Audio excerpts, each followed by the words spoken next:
Assalamualaikum warahmatullahi wabarakatuh. Halo semuanya. Saya Tiara Maharani dengan NIM 111220050. Saya Putih Kasih dengan NIM 111220293. Kita dari kelompok 9 ingin menjelaskan mengenai UMKM untuk memenuhi tugas mata kuliah hukum dagang. Nah, jadi apa sih UMKM itu? Nah, jadi UMKM itu adalah usaha produktif yang dimiliki perorangan maupun badan usaha yang telah memenuhi kriteria sebagai usaha mikro.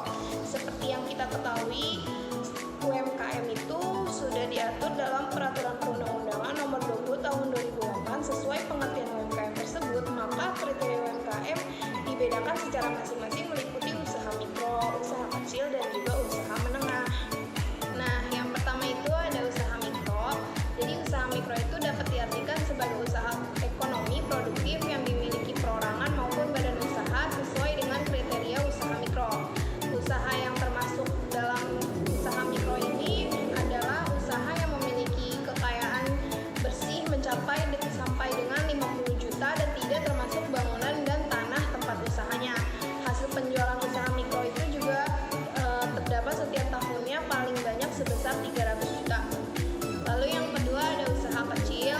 Jadi usaha kecil itu merupakan suatu usaha ekonomi produktif yang independen atau berdiri sendiri, baik yang dimiliki perorangan atau kelompoknya dan bukan sebagai badan usaha cabang dari perusahaan utama.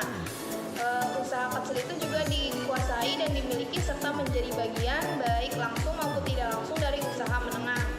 Usaha yang masuk kriteria usaha kecil ini adalah usaha yang memiliki kekayaan bersih sebesar 50 juta dengan maksimal yang dibutuhkannya mencapai 500 juta. Hasil penjualan bisnis setiap tahunnya itu antara di 300 juta sampai paling banyak 2,5 miliar. Nah, yang ketiga itu ada usaha menengah. Jadi usaha menengah itu adalah usaha dalam ekonomi produktif dan bukan merupakan cabang atau anak usaha dari perusahaan pusat serta menjadi bagian secara langsung maupun tak langsung terhadap usaha kecil ataupun usaha besar dengan total kekayaan bersihnya sesuai yang sudah diatur dengan peraturan perundang-undangan. Usaha menengah juga sering dikategorikan sebagai bisnis besar dengan kriteria kekayaan bersih yang dimiliki pemilik usaha mencapai lebih dari 500 juta hingga 10 miliar dan tidak termasuk bangunan dan tanah tempat usahanya. Hasil penjualan tahunnya mencapai sampai 2,5 miliar sampai dengan 50 miliar.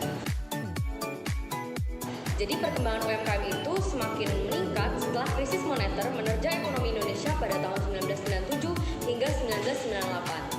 UMKM bahkan dianggap menjadi tulang punggung perekonomian di saat perusahaan besar menjadi tumbang. Kondisi itu merupakan hal positif karena UMKM mampu menjadi tolak ukur aktivitas ekonomi masyarakat.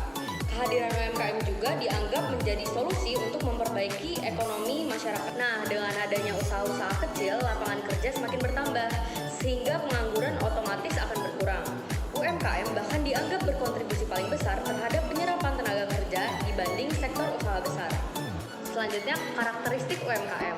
Pada dasarnya, UMKM memiliki berbagai karakteristik. Berdasarkan perkembangannya, UMKM diklasifikasikan menjadi 4 kriteria, yaitu yang pertama yaitu livelihood activities, yaitu UMKM yang digunakan sebagai kesempatan kerja untuk mencari nafkah.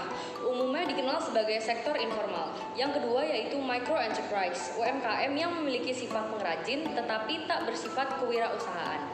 Yang ketiga ada small dynamic enterprise, yaitu UMKM yang telah memiliki jiwa kewirausahaan serta mampu menerima pekerjaan subkontrak dan ekspor.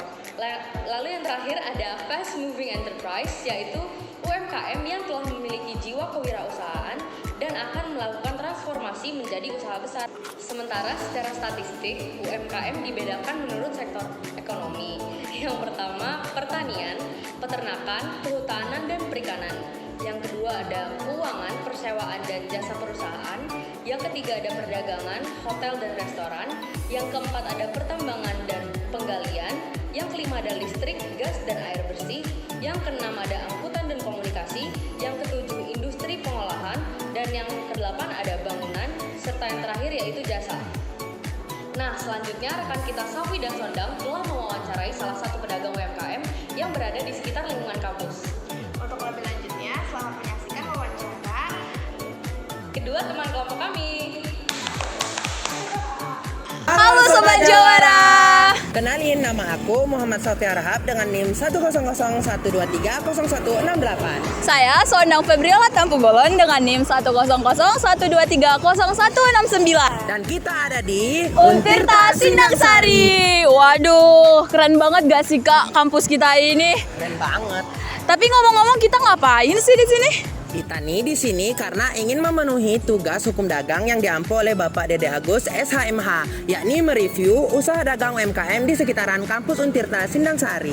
Tapi kan usaha dagang di sekitaran kampus kita ini banyak ya. Kira-kira kita nge-review usaha dagang yang mana sih? Iya sih, aku juga bingung, banyak banget ya.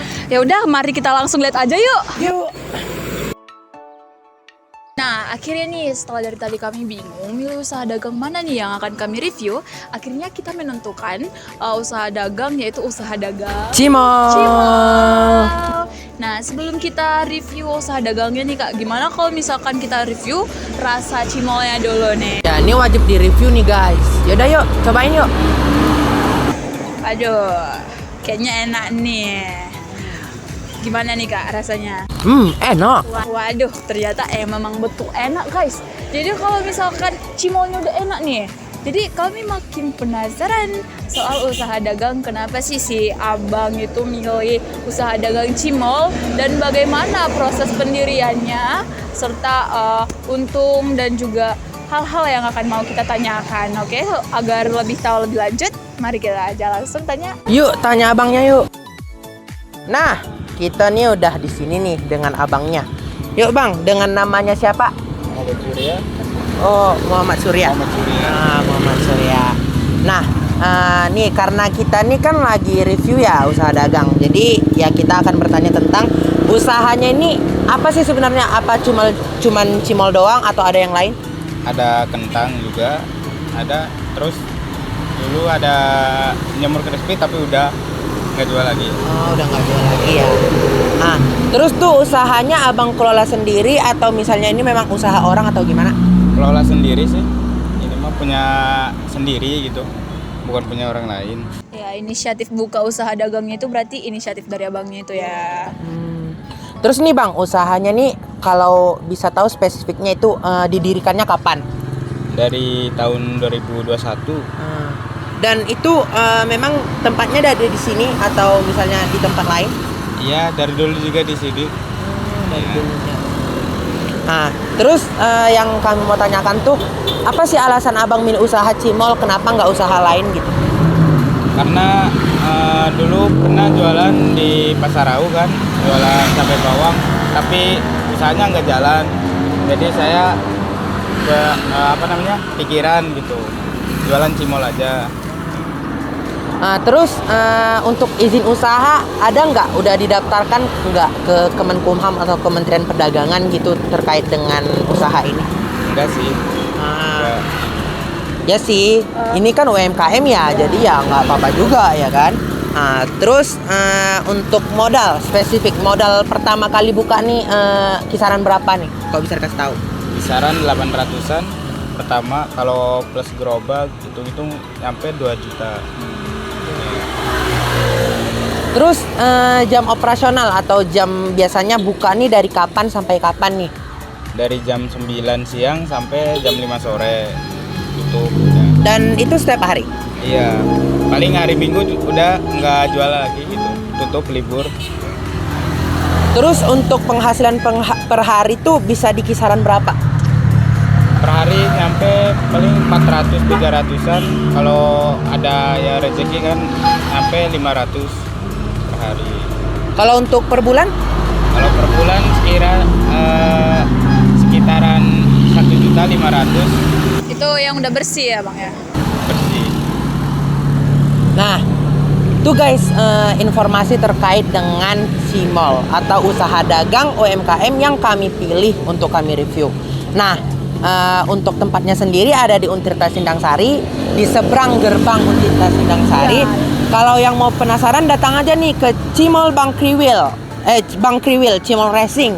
Jadi kalau misalnya yang penasaran sama rasanya nih, Nah, ya udah datang aja, mampir aja ke sini. Murah ya, cuma 5 ribuan. Murah dan rasanya guys dijamin bakal enak. Nagis ya, apalagi kalau misalkan lagi hujan-hujan nih ya, makan cimol yang masih panas plus pedes itu, waduh sangat menggiurkan kali ya Kak ya. Ya udah nih, terima kasih kepada abangnya yang udah berkenan untuk diwawancarai. Kami pamit undur diri dan see you guys. Dadah.